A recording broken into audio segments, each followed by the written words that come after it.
এখন সম্প্রচারিত হবে রেডিও তেহরান থেকে আজকের সর্বশেষ বিশ্ব সংবাদ।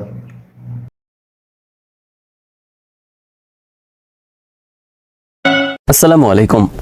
ইসরায়েলে হাইপারসনিক মিসাইল হামলা, ইয়েমেনের আতঙ্কে পলায়ন লাখ লাখ ইসরায়েলির, প্রতিশোধের হুমকি নেতানিয়াহুর, সিন্ধু নদীতে পাকিস্তানে পানি প্রবাহ কমাতে শুরু করেছে ভারত, গাজাকে স্থায়ীভাবে দখলে রাখার পরিকল্পনা পাশ ইসরায়েলের, রাফায় নিহত 2 ইসরায়েলি সেনা। ইসরায়েলে হাইপারসনিক ব্যালিস্টিক মিসাইল হামলা চালিয়েছে ইয়েমেন। রোববার ইসরায়েলের রাজধানী তেল আবিবে অবস্থিত প্রধান বিমানবন্দর বেন গুরিয়নের 3য় টার্মিনালে আঘাত করেছে ইয়েমেনের মিসাইল। ইসরায়েলের অ্যারো 3 এবং 3rd terminal air defence system ভেদ করে আঘাত করে হুথি আর্মি আনসারুল্লাহর ছোড়া মিসাইল। হামলার ফলে সাময়িকভাবে বন্ধ হয়ে যায় বিমানবন্দরের ফ্লাইট অপারেশন, বন্ধ হয়ে যায় ওই অঞ্চলের রেল যোগাযোগ। সুইজারল্যান্ড, স্পেন, অস্ট্রেলিয়া বন্ধ করে দিয়েছে ইসরায়েলের সাথে বিমান যোগাযোগ। ইয়েমেন থেকে আসা মিসাইলটি বিমানবন্দরের একটি খোলা জায়গায় আঘাত করেছে এবং 6 জন আহত হয়েছে, তবে আহতদের মধ্যে কেউ গুরুতর নয় বলে জানিয়েছে ইসরায়েলের গণমাধ্যম। বেন গুরিয়ন অঞ্চলে কমপক্ষে 30 লাখ ইসরায়েলি বসবাস করে। হুথি আর্মি মুখপাত্র ব্রিগেডিয়ার জেনারেল ইয়াহিয়া সারি রোববার এক বিবৃতিতে বলেন, ইসরায়েলের সমস্ত এয়ার ডিফেন্স সিস্টেম রোববার পরাজিত হয়েছে তাদের হাইপারসনিক মিসাইলের কাছে। মিসাইল হামলার ফলে বেন গুরিয়ন ছেড়ে পালিয়ে গেছে কয়েক লাখ ইহুদি সেটলার। রোববারের এই হামলার ফলে তীব্র আতঙ্ক ছড়িয়ে পড়েছে ইসরায়েলিদের মধ্যে। 2023 সালে যুদ্ধ শুরুর পর ইয়েমেনের পক্ষ থেকে রোববারের হামলা ছিল সবচেয়ে বড় হামলার ঘটনা। এদিকে এক সপ্তাহ আগে ইয়েমেনের হামলার ফলে বিমানবাহী রণতরী হ্যারি এস ট্রুম্যান থেকে যুক্তরাষ্ট্রের একটি যুদ্ধবিমান সাগরে ছিটকে পড়ার পর লোহিত সাগর থেকে সুয়েজ খালের দিকে সরিয়ে নেওয়া হয়েছে বিমানবাহী রণতরীটি।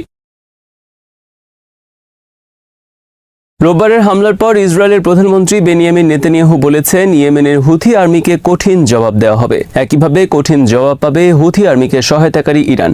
নেতানিয়াহু বলেন, হুথি আর্মি কেবল আমাদের জন্যই নয়, বরং গোটা বিশ্বের নিরাপত্তার জন্য হুমকি।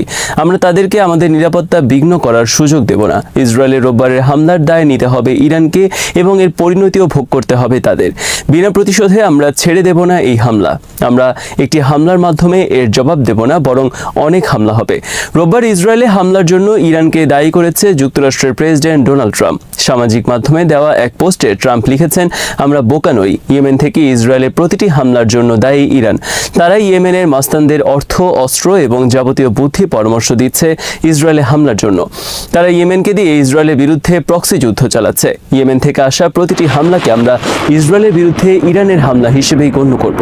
এদিকে সম্প্রতি লোহিত সাগরে যুক্তরাষ্ট্রের বিমানবাহী রণতরী এবং ইসরায়েলের বিমানবন্দরে হামলার ঘটনায় চিন্তিত ইসরায়েল ও যুক্তরাষ্ট্র। ইয়েমেনের হাতে উন্নত মিসাইল সিস্টেম পৌঁছানো হয়েছে বলে মনে করেন ইসরায়েল ও যুক্তরাষ্ট্রের সেনা কর্মকর্তারা। ইয়েমেনের মিসাইল সিস্টেম ধ্বংসে গত মার্চ থেকে যুক্তরাষ্ট্র নিয়মিত হামলা চালিয়ে আসছে ইয়েমেনের বিরুদ্ধে। ইয়েমেনের হুথি আর্মি এর আগেও বেশ কয়েকবার ইসরায়েলের উদ্দেশ্যে হাইপারসনিক মিসাইল ছোড়ার দাবি করেছে। হুথি আর্মির কাছে হাইপারসনিক মিসাইল থাকার দাবি নিয়ে অনেক দিন ধরে বিশ্ব সামরিক অঙ্গনে নানা ধরনের বিশ্লেষণ চলছে। বর্তমানে বিশ্বে কেবলমাত্র রাশিয়া ও চীনের কাছে হাইপারসনিক মিসাইল রয়েছে। ইরানও সম্প্রতি দাবি করে তারা হাইপারসনিক মিসাইলের সফল পরীক্ষা চালিয়েছে। বিশ্লেষকদের মতে, ইরানের দাবি সত্য হলে তাদের কাছ থেকে হুথি আর্মি পেতে পারে হাইপারসনিক মিসাইল। হাইপারসনিক মিসাইল সাধারণত কোনো এয়ার ডিফেন্স সিস্টেমের মাধ্যমে প্রতিহত করা যায় না। রোববার ইসরায়েলের বিমানবন্দরের মতো সুরক্ষিত এলাকায় সফল মিসাইল হামলার ফলে হুথি আর্মির কাছে হাইপারসনিক মিসাইল থাকার দাবির পক্ষে একটি জোরালো প্রমাণ আসে। আর এতেই বর্তমানে শঙ্কিত ইসরায়েল ও যুক্তরাষ্ট্র। বিমানবাহী রণতরী নিরাপত্তার কারণে যুক্তরাষ্ট্র শেষ পর্যন্ত বাধ্য হয়েছে হ্যারি এস ট্রুম্যানকে লোহিত সাগর থেকে সুয়েজ খালের দিকে সরিয়ে নিতে।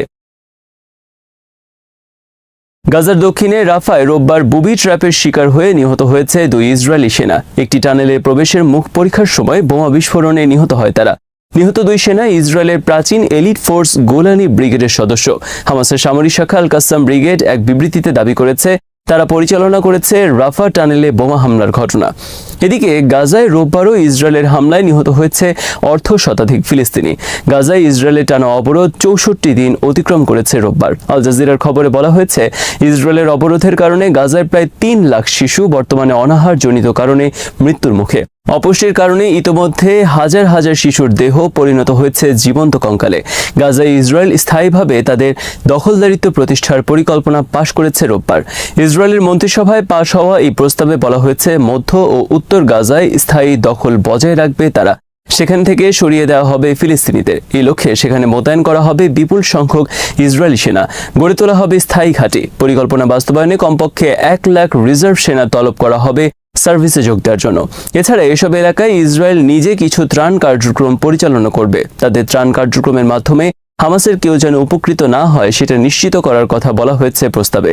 মধ্য ও উত্তর গাজায় দখলদারিত্ব প্রতিষ্ঠা করার উদ্দেশ্য হল হামাসকে সেখান থেকে চিরতরে নির্মূল করা।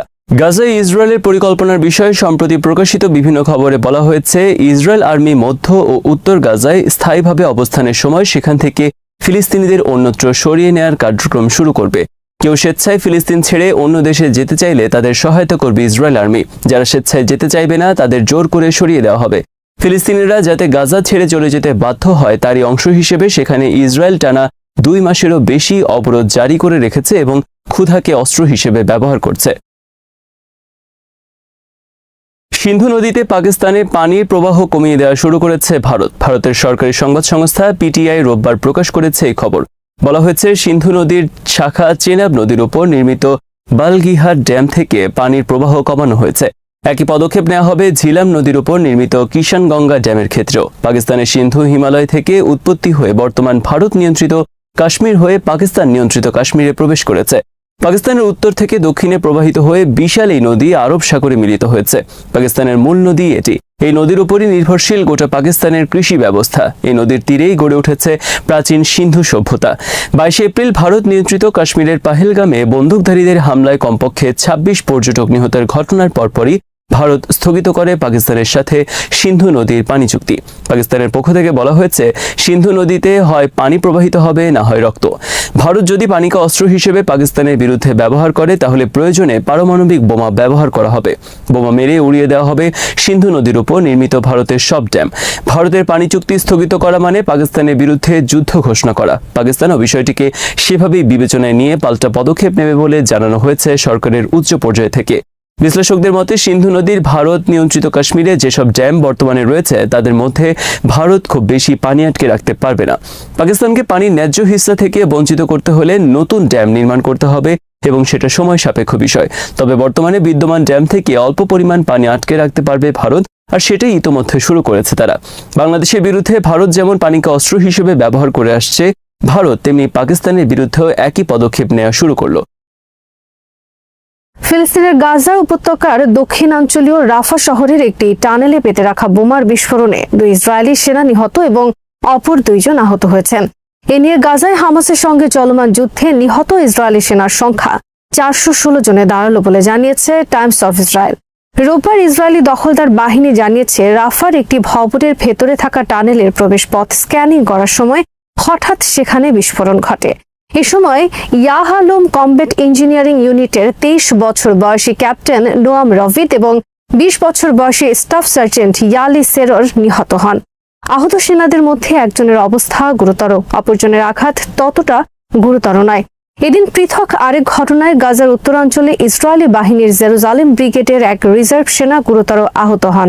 আইডিএফ জানিয়েছে, কোন পরিস্থিতিতে তিনি আহত হয়েছেন তা তদন্ত করে দেখা হচ্ছে। এর পাশাপাশি গাজা সিটির 2 এলাকায় ইসরায়েলি সেনা ছাউনিতে পৃথক বিস্ফোরণে আরও 2 সেনা আহত হন। তাদের মধ্যে এক ঘটনায় ট্যাঙ্কের একটি গোলার আগাম বিস্ফোরণে একজন আহত হন। অপরজন গাজা সিটির তুফাহ এলাকায় সম্ভাব্য এক মর্টার হামলায় আহত হয়েছেন বলে ধারণা করা হচ্ছে। ফিলিস্তিনি জনগণের বিরুদ্ধে তীব্র নৃশংসতার প্রতিশোধ হিসেবে ফিলিস্তিনের প্রতিরোধ আন্দোলন হামাস দখলদার গোষ্ঠীর বিরুদ্ধে ঐতিহাসিক অভিযান চালানোর পর 2023 সালের 7 অক্টোবর গাজায় গণহত্যামূলক যুদ্ধ শুরু করে ইসরায়েল। ইসরায়েলি নির্বিচার হামলায় এ পর্যন্ত কমপক্ষে 52,535 জন ফিলিস্তিনি নিহত হয়েছেন, যাদের বেশিরভাগই নারী ও শিশু। এছাড়া 1,18,491 জন আহত হয়েছেন। যুদ্ধের আগে হামাসকে নির্মূল করা এবং অভিযানের মাধ্যমে ইসরায়েলি বন্দীদের মুক্ত করার লক্ষ্য ঘোষণা করেছিলেন ইসরায়েলি প্রধানমন্ত্রী বেঞ্জামিন নেতানিয়াহু। কিন্তু এই লক্ষ্য অর্জনে পুরোপুরি ব্যর্থ হয়েছে ইসরায়েল। ইসরায়েলি আকাশ প্রতিরক্ষা বাহিনীর একাধিক প্রতিরোধ চেষ্টা ব্যর্থ করে তেল আবিবের কাছে অবস্থিত বেন গুরিয়ন বিমানবন্দরে বীরোচিত হামলা চালিয়েছে ইয়েমেনের হুথি আনসারাল্লাহ নেতৃত্বাধীন সশস্ত্র বাহিনী। হামলায় হাইপারসনিক ব্যালিস্টিক ক্ষেপণাস্ত্র ব্যবহার করেছেন তারা। প্রতিবেদন অনুযায়ী ইসরায়েলের 4 স্তরের বিমান প্রতিরক্ষা ব্যবস্থা ভেদ করে রোববার এই ক্ষেপণাস্ত্র দেশটির প্রধান বিমানবন্দরের কেন্দ্রস্থলে আঘাত হানে। ইসরায়েলি দৈনিক ইয়েদিওত আহরনোত জরুরি সেবা সূত্রের বরাতে জানিয়েছে, হামলায় অন্তত 7 জন আহত হয়েছেন।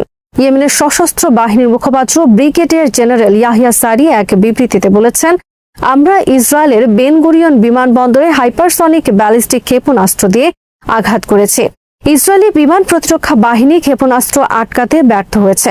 ইসরায়েলি গণমাধ্যমে প্রকাশিত ফুটেজে দেখা গেছে, বেন গুরিয়নে হামলার পর মাটিতে 25 মিটার গভীর গর্ত তৈরি হয়েছে। ইসরায়েলি গণমাধ্যমে বলা হয়েছে, ইয়েমেনি হামলার পর আতঙ্কে 30 লাখেরও বেশি ইসরায়েলি বসতি স্থাপনকারী পালিয়ে মাটির নিচে আশ্রয় নিয়েছেন। হামলার পর রোববারের জন্য নির্ধারিত ইসরায়েলি মন্ত্রিসভার বৈঠক বাতিল করা হয়েছে। এছাড়া লুফথানসা, এয়ার ফ্রান্স, ডেল্টা ও উইস এয়ারের মতো আন্তর্জাতিক বিমান সংস্থাগুলো ইসরায়েলে তাদের ফ্লাইট বাতিল করেছে। বেন গুরিয়ন বিমানবন্দরে ক্ষেপণাস্ত্র হামলার ঘটনায় দিল্লি থেকে তেল আবিবগামী এয়ার ইন্ডিয়ার একটি যাত্রীবাহী উড়োজাহাজের গন্তব্য পরিবর্তন করা হয়েছে। জরুরি পরিস্থিতিকে সেটি আবু ধাবিতে অবতরণ করে। এই ঘটনার পর প্রতিষ্ঠানটি জানিয়েছে, যাত্রী ও কর্মীদের নিরাপত্তার স্বার্থে তেল আবিবগামী সব ফ্লাইট 6 মে 2025 পর্যন্ত সাময়িকভাবে স্থগিত রাখা হয়েছে। ভারতীয় সংবাদ মাধ্যমে বলা হয়েছে, বোয়িং 787 ড্রিম লাইনার উড়োজাহাজের ফ্লাইটটি তেল আবিবে পৌঁছানোর 1 ঘন্টা আগে দিক পরিবর্তন করে। ফ্লাইট ট্র্যাকিং সেবা ফ্লাইট রাডার 24 বলেছে, ওই সময় উড়োজাহাজটি জর্ডানের আকাশসীমা অতিক্রম করছিল। এয়ার ইন্ডিয়া এক বিবৃতিতে জানিয়েছে, বেন গুরিয়ন বিমানবন্দরে একটি ঘটনার কারণে ফ্লাইটটিকে আবু ধাবিতে অবতরণ করানো হয়।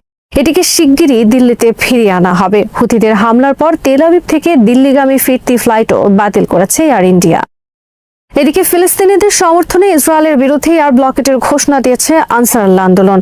রোববার এক বিবৃতিতে এই অবরোধ আরোপের কথা জানায় সংগঠনটির নেতৃত্বাধীন সশস্ত্র বাহিনী। বাহিনীর মুখপাত্র ইয়াহিয়া সারি এক বিবৃতিতে বলেন, গাজায় ইসরায়েলের ক্রমবর্ধমান আগ্রাসন এবং সম্প্রসারিত সামরিক অভিযানের প্রতিক্রিয়ায় আমরা ইসরায়েলের ওপর পূর্ণাঙ্গ এয়ার ব্লকেড ঘোষণা করছি। আমরা বারংবার বিমানবন্দরগুলোতে আঘাত হানার মাধ্যমে এই অবরোধ কার্যকর করব। বেন গুরিয়ন বিমানবন্দর এই হামলার প্রাথমিক লক্ষ্যবস্তু থাকবে। বিবৃতিতে ইসরায়েলি বিমানবন্দরগুলোতে সব ধরনের ফ্লাইট বাতিল করে বিমান ও যাত্রীদের নিরাপত্তা নিশ্চিত করার জন্য আন্তর্জাতিক বিমান সংস্থাগুলোর প্রতি আহ্বান জানানো হয়। বিবৃতি প্রকাশের মুহূর্ত থেকেই এই অবরোধ কার্যকর হবে বলে ঘোষণায় উল্লেখ করা হয়। ইয়েমেনের বিবৃতিতে বলা হয়, লেবানন ও সিরিয়ার মতো আরব দেশগুলোকে লক্ষ্য করে শত্রুরা যে হামলা চালাচ্ছে তা কখনো মেনে নেবে না ইয়েমেনের গর্বিত জনগণ। এই জাতি যুদ্ধকে ভয় পায় না, তারা আত্মসমর্পণ করতে জানেন না। ইরান বলেছে, যুক্তরাষ্ট্র বা ইসরায়েল ইরানে হামলা করলে পাল্টা হামলা চালানো হবে। ইরানের প্রতিরক্ষা মন্ত্রী আজিজ নাসিরজাদেহ রোববার হুঁশিয়ারি উচ্চারণ করে বলেন, যদি যুক্তরাষ্ট্র বা ইসরায়েল ইরানের ওপর হামলা চালায় তাহলে তেহরান তাদের স্বার্থ, ঘাঁটি ও বাহিনীকে যে কোনো সময় ও যে কোনো স্থানে লক্ষ্যবস্তুতে পরিণত করবে। ইরানের পক্ষ থেকে এই মন্তব্য এমন এক সময় সামনে এলো যখন ইয়েমেনের ইরান সমর্থিত হুথি যোদ্ধারা ইসরায়েলের প্রধান বিমানবন্দর বেন গুরিয়নে ক্ষেপণাস্ত্র হামলা চালিয়েছে এবং এই হামলার প্রতিশোধ নেওয়ার হুমকি দিয়েছেন ইসরায়েলি প্রধানমন্ত্রী। নাসিরজাদে বলেন, হুথিরা স্বাধীনভাবে কাজ করেন, ইরানের নির্দেশে নয়। তিনি আরও জানান, ইরান প্রতিবেশী দেশগুলোর প্রতি কোনো বৈরিতা পোষণ করে না। তবে যদি ইরানে হামলা হয় তাহলে যুক্তরাষ্ট্রের আঞ্চলিক ঘাঁটিগুলো তেহরানের বৈধ লক্ষ্যবস্তুতে পরিণত হবে। এদিকে কাশেম বাসির নামে নতুন একটি ব্যালিস্টিক ক্ষেপণাস্ত্র উন্মোচন করেছে ইরান, যার রেঞ্জ বা পরিসর 1200 কিলোমিটার। এই ক্ষেপণাস্ত্র উন্নত নির্দেশনা ও গতিশীলতার মাধ্যমে প্রতিরক্ষা ব্যবস্থা এড়িয়ে যেতে সক্ষম এবং জিপিএস ছাড়াই নির্দিষ্ট লক্ষ্যবস্তুতে আঘাত হানতে পারে। কাশ্মীরের পেহেলগাঁও হামলার জেরে ভারত যদি কোনো দুঃসাহসিক পদক্ষেপ নেয় তাহলে পাকিস্তানি জনগণ ও সশস্ত্র বাহিনী ঐক্যবদ্ধভাবে যথাযথ জবাব দেবে। ভারতের সঙ্গে চলমান উত্তেজনার প্রেক্ষাপটে পাকিস্তানের প্রস্তুতি নিয়ে রোববার পার্লামেন্ট সদস্যদের ব্রিফ করে পাকিস্তানের আইএসপিআর। এ সময় আইএসপিআর এর মহাপরিচালক লেফটেন্যান্ট জেনারেল আহমেদ শরীফ চৌধুরী ও তথ্যমন্ত্রী আতাউল্লাহ তারার ভারতকে এই হুঁশিয়ারি দেন। পাকিস্তান টেলিভিশন সদর দপ্তরে রোববার রাতের এই বৈঠকে পাকিস্তান তেহরিকে ইনসাফ ছাড়া রাজনৈতিক দলের বিপুল সংখ্যক নেতা ও সদস্য অংশ নেন। দলের প্রতিষ্ঠাতা ইমরান খানের মুক্তির সঙ্গে উপস্থিতির শর্ত দেওয়ায় পিটিআই নেতারা এতে যোগ দেননি। সূত্রগুলো জেনারেল শরীফের বরাত দিয়ে জানিয়েছে পাকিস্তান শান্তিপ্রিয় দেশ, তবে প্রতিপক্ষ যদি কোনো আগ্রাসন চালায় তবে তার উপযুক্ত জবাব দেওয়া হবে। এদিকে পাঞ্জাবের খালিস্তান আন্দোলনের নেতা গুরপতবন্ত সিং পান্নুন নতুন এক ঘোষণায় বলেছেন, পাঞ্জাব থেকে ভারত পাকিস্তানে হামলা চালালে শীঘ্রই হবে পাকিস্তানের প্রথম প্রতিরক্ষা লাইন। ভারতীয় সেনাবাহিনীর অভ্যন্তরে থাকা শিখরা জানেন তাদের আসল শত্রু পাকিস্তান নয়, বরং ভারতীয় সিস্টেম। পাকিস্তানি সংবাদ মাধ্যম জিও নিউজের জিরগা অনুষ্ঠানে অংশ নিয়ে তিনি বলেন, ভারতের সঙ্গে পাকিস্তানের যুদ্ধ হবে কিনা সে বিষয়ে কিছু বলতে পারছি না, তবে যুদ্ধ যদি শুরু হয় এবং পাকিস্তান সরকার ও সেনাবাহিনী যদি শিখ ও পাঞ্জাবকে সমর্থন করে তাহলে ভারতীয় ট্যাঙ্কগুলো পালাতে বাধ্য হবে। গুরপতবন্ত সিং আরও বলেন, ভারতীয় সেনাবাহিনীতে থাকা শিখরা মোদির যুদ্ধ লড়তে চান না, তারা পাঞ্জাবের স্বাধীনতার জন্য লড়াই করতে চান। এদিকে রাশিয়ায় নিযুক্ত পাকিস্তানের রাষ্ট্রদূত খালিদ জামিল বলেছেন, ভারত হামলা চালালে পাকিস্তান প্রয়োজনে প্রচলিত অস্ত্রের বাইরে পারমাণবিক অস্ত্র ব্যবহার করবে। রুশ সংবাদ মাধ্যমকে দেওয়া সাক্ষাৎকারে তিনি বলেন, ভারত দায়িত্বজ্ঞানহীন বিবৃতি দিয়ে উত্তেজনা উস্কে দিচ্ছে। তিনি হুঁশিয়ারি উচ্চারণ করে বলেন, যুদ্ধ বাঁধলে ভারতের সংখ্যাগত শক্তির কোনো মূল্য থাকবে না।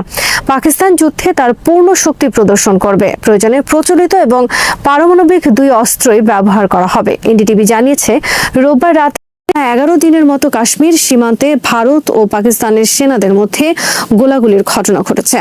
পাকিস্তানি সেনাবাহিনী নিয়ন্ত্রণ রেখা বরাবর কুপওয়াড়া, বারামুলা, পুঞ্জ, রাজৌরি, মেন্ধার, নওশেরা, সুন্দরবনি ও আখনুর সেক্টরে ছোট অস্ত্র দিয়ে গুলি চালান। ভারতীয় সেনাবাহিনী এর পাল্টা জবাব দেয়। রোববার পাকিস্তানের বাণিজ্য মন্ত্রণালয় এক বিজ্ঞপ্তিতে জানিয়েছে, দেশটির স্থল, সমুদ্র ও আকাশপথ দিয়ে ভারতের তৈরি পণ্য পরিবহন নিষিদ্ধ করেছেন তারা। একই সঙ্গে তৃতীয় কোনো দেশ থেকে পাকিস্তানের ওপর দিয়ে ভারতে পণ্য রপ্তানির ওপরও নিষেধাজ্ঞা দেওয়া হয়। এদিকে ভারত পাকিস্তান উত্তেজনা নিয়ে জাতিসংঘ নিরাপত্তা পরিষদ সোমবার একটি রুদ্ধদ্বার বৈঠক হওয়ার কথা রয়েছে। আজ এখানেই শেষ করছি। এতক্ষণ যারা আমাদের সংবাদটি শুনলেন সবাইকে অসংখ্য ধন্যবাদ। আমাদের নিয়মিত ভিউয়ার যারা আছেন তাদের 82% ভিউয়ার্স এখনও আমাদের চ্যানেলটি সাবস্ক্রাইব করেননি।